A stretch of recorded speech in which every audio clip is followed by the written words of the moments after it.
Hello friends, welcome back to my YouTube channel. So page number 272 के अंदर एक छोटा सा इलस्ट्रेशन है। Illustration number 6 section A cost audit के अंदर page number 272 illustration number 6 and this question is all about to find out cost of production for the purpose of captive consumption in terms of rule 30 of CGST Act 2017 and also as per the CS4 revised and the accessible value for the purpose of paying GST on applicable transactions। बहुत important illustration है। तो यहाँ पर rule 30 के according captive consumption क्या है?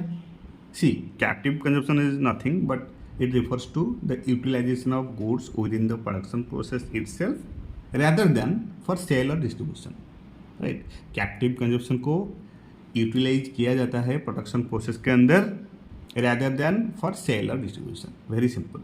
Okay. So according to rule 30, the accessible value of goods used for captive consumption is set at 110%. कितना है? 110% of the cost of production of such goods. This means that for tax purpose, the value attributed to these goods is always higher than their actual production cost. But the question is, how do we know the cost of production for captive consumption? This is where cost accounting standard CS4 came into play. CS4 provides guidelines for knowing the actual cost of production in such a scenarios. Okay तो cost of production under CS4 includes various elements जैसे कि direct cost and indirect cost and you can say allocated cost, then depreciation and amortisation. ये सब cost of production under CS4 के अंदर add होगा, right? And CS4 के अंदर ये सब गाइडलाइंस है and manufacturers can accurately calculate the cost of production for goods intended for captive consumption. This figure then forms the basis for knowing the accessible value under Rule 30 of CGST Act 2017. Okay. In summary, कहा जाए तो Rule 30 sets the accessible value of goods used for captive consumption at 110% of the cost of production, and this cost is in accordance with the guidelines provided in CS4, and this CS4 ensures transparency and consistency in tax assessment for goods utilized within the production process itself.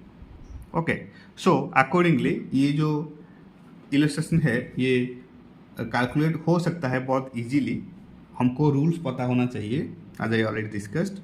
तो यहाँ पर सब कुछ add होगा जैसे कि direct material cost per unit, direct wages and salaries, direct expenses, indirect material, factory overhead, administrative overhead. But यहाँ पर 40% रिलेटिंग टू प्रोडक्शन एक्टिविटीज़ है, इसलिए 1250,000 का 40% ही रिलीवेंट है, तो 40% ही कैलकुलेट होगा, वो ऐड हो जाएगा। And again quality control cost also add होगा, research and development cost also add होगा, इंटरेस्ट ऑन वर्किंग कैपिटल ये ऐड नहीं होगा। इंटरेस्ट ऑन वर्किंग कैपिटल ये ऐड नहीं होगा because the cost of working capital interest is not chargeable to cost of production. Okay, sale of scrap realised, sale of scrap realised अगर कुछ sale हुआ है तो कॉस्ट ऑफ प्रोडक्शन से minus किया जाएगा, right, in order to find out cost of production as per CS4। Okay, सो तो हमको क्या करना है, मैंने यहाँ पर ऑलरेडी कैलकुलेट करके रखा हूँ solution to illustration number 6, right. तो हमको यहाँ पर लिखना है ऐसे, according to the rule 30 of the CGST Act 2017, the accessible value of goods sold for captive consumption is 110% of cost of production of such goods. 110% of cost of production of such goods, right? And the manner of determination of cost of production for captive consumption is laid down in CS4, right? So ये है पहले हमको लिखना है rule 30 के according क्या कैसे calculate किया जाता है accessible value, right? Then यहाँ पर सॉल्व करना है, राइट। तो आज already discussed direct material, direct wages, indirect expenses, indirect material, factory overhead, ये सब ऐड होगा। Direct material, direct wages and salaries, ये भी ऐड हो जाएगा। डायरेक्ट एक्सपेंसेस, ये भी ऐड होगा। इनडायरेक्ट मटेरियल्स, ये भी ऐड होगा। फैक्ट्री ओवरहेड, ये भी ऐड हो जाएगा। एडमिनिस्ट्रेटिव ओवरहेड यहाँ पर दिया गया है क्वेश्चन के अंदर 1250,000 का 40% है relating to production activities. That's why 1250 into 40%, that is 500 will be added in cost. Then quality control cost also add हो जाएगा। Research and development cost add हो जाएगा, दैट इज 600, एंड ये आ जाएगा कॉस्ट प्राइस, राइट। तो इस cost price से realisation of scrap, sale of scrap realised given 460,000, तो वो 460,000 को अगेन लेस करना है 460,000 को। देन ये आ जाएगा final cost of production as per CS4, that is 7,185 lakh,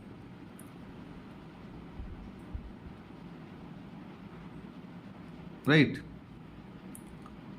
और यू कैन से 7,185,000। तो यहाँ पर as I mentioned that the cost of working capital interest is not chargeable to cost of production, and assessable value as per rule 30 के according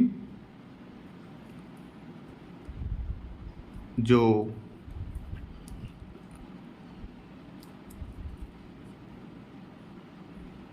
assessable value जो 110% calculate होगा वो यहाँ पर इस कॉस्ट ऑफ प्रोडक्शन के ऊपर 7,185,000 इंटू 110%, दैट इज 79,03,500, राइट। ये है assessable value, that is 110% of cost of production according to CS4। 110% of cost of production, okay. तो ऐसे ही बहुत सिंपल है, बहुत स्ट्रेट फॉरवर्ड क्वेश्चन है। हमको सिर्फ रूल पता होना चाहिए according to 30। Rule 30 is all about assessable value calculation के लिए value of goods sold for captive consumption is 110% of cost of production of such goods, right. तो बहुत ईजी क्वेश्चन था, बहुत स्ट्रेट फॉरवर्ड क्वेश्चन है। यहाँ पर सिर्फ सेल ऑफ स्क्रैप रियलाइज जो है वो माइनस करना है, and interest on working capital जो है वो not to be taken into calculation, right. बाकी ये दोनों के अलावा बाकी सब ऐड हो जाएगा। Direct material, direct wages, direct expenses, indirect material, overhead, ये सब ऐड होगा। Administrative overhead 40% relating to production activities, तो 1250,000 का 40%, दैट इज 500,000, ये ऐड हो जाएगा। क्वालिटी कंट्रोल कॉस्ट ये भी ऐड होगा। Research and development cost add होगा।